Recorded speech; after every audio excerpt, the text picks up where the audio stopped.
When it comes to global diplomacy, pivotal moments can redefine the course of nations. Have we witnessed one of those moments in 2025?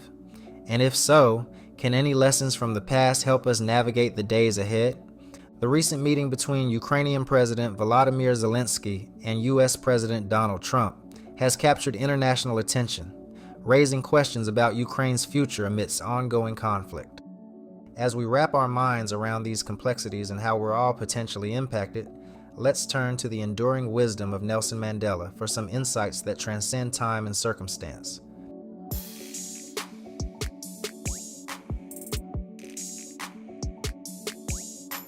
Welcome to Ancestor Speak.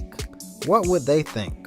The series where we dive into the minds of history's most fascinating figures and imagine how they would react to our modern times, including technology, politics, and popular culture.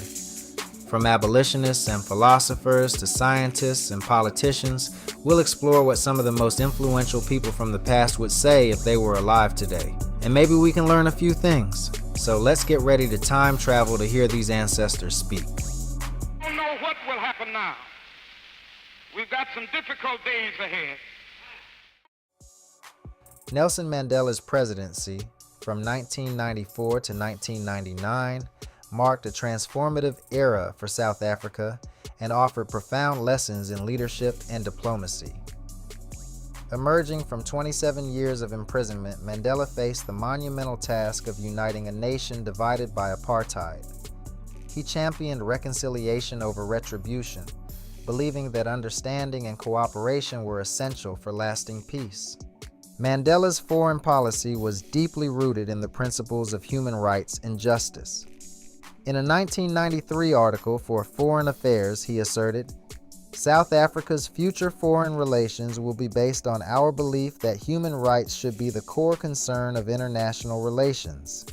This conviction guided his interactions on the global stage, where he balanced moral integrity with pragmatic diplomacy. We understood that we could not end the nightmare by surrendering ourselves to the passion of hatred and the spirit of vengeance and retribution.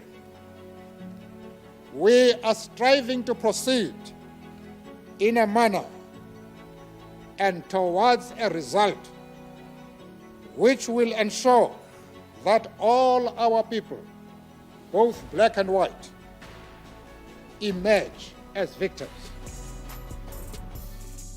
Mandela's commitment to peace extended beyond South Africa's borders.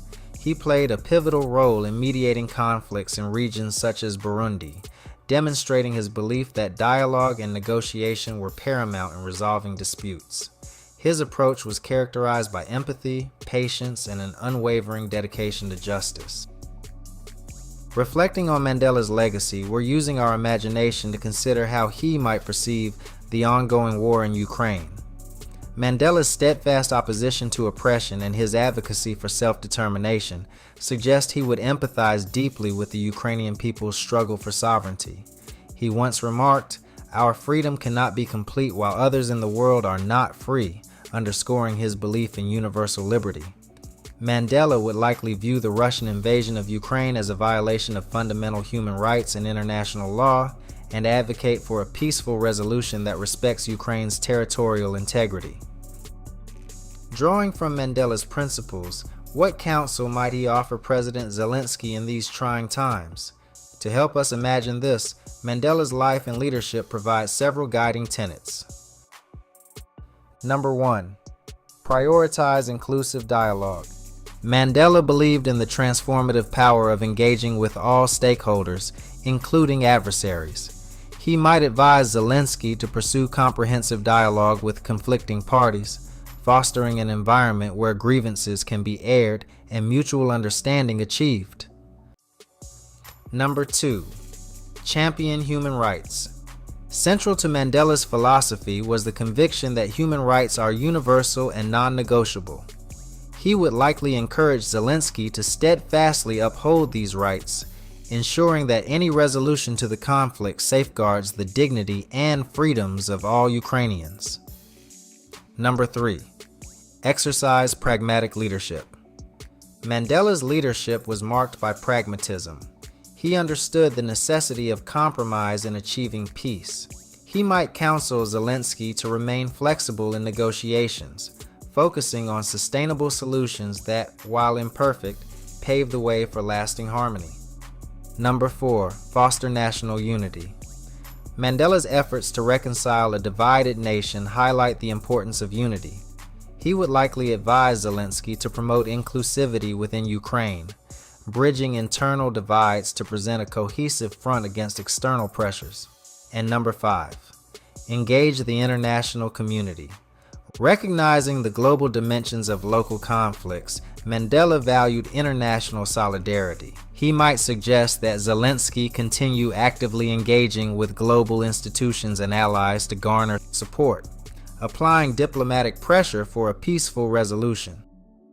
A lot of questions. Let's start from the beginning. Sure. First of all, during the war, everybody has problems. Even you, but you have nice ocean and don't feel now, but you will feel it in the future. God bless. You don't know that. God bless. God bless. You will not have a war. Don't tell us what we're going to feel. We're trying to solve a problem. Don't tell us what we're going to feel. I'm not telling you. Because I'm you're in no answering on position this to question. dictate that. That's Remember exactly what this. you're doing. I'm not You're in dictating. no position to dictate what we're going to feel. You We're will- going to feel very you will good. feel influenced. We're going to feel very I'm good and telling very you, strong. You will feel influence. You're right now not in a very good position.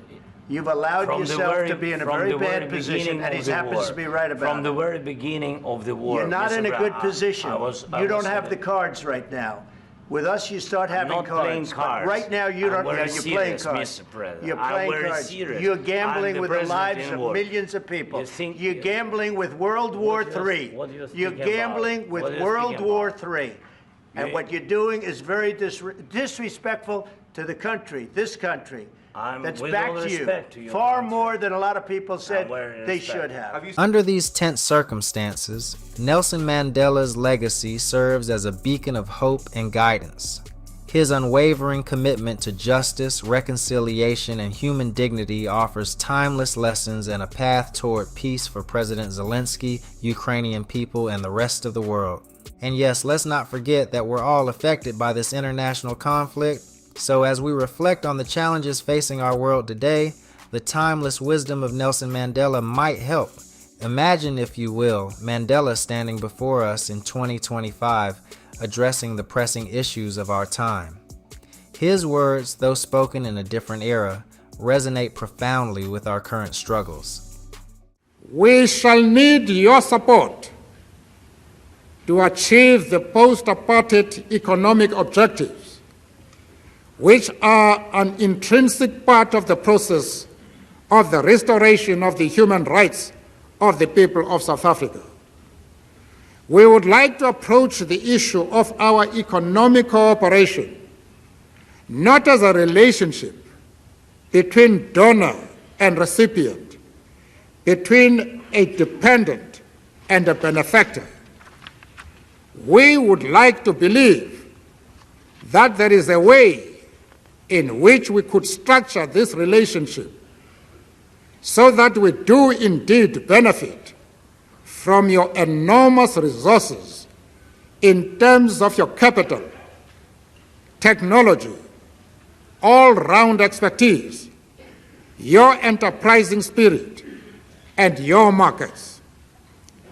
This relationship should, however, be one from which your people should also derive benefit, so that we who are fighting to liberate the very spirit of our entire people from the bondage of the arrogance of the ideology and practice of white supremacy, do not build a relationship of subservient dependency and fawning gratitude. One of the benefits that should accrue to both our peoples and to the rest of the world should surely be that this complex South African society, which has known nothing but racism for 3 centuries, should be transformed into an oasis of good race relations, where the black shall to the white be sister and brother, a fellow South African, an equal human being, both citizens of the world. Our common and noble efforts to abolish the system of white minority domination must continue. We are encouraged and strengthened by the fact of the agreement between ourselves, this Congress, as well as President Bush and his administration, that sanctions should remain in place.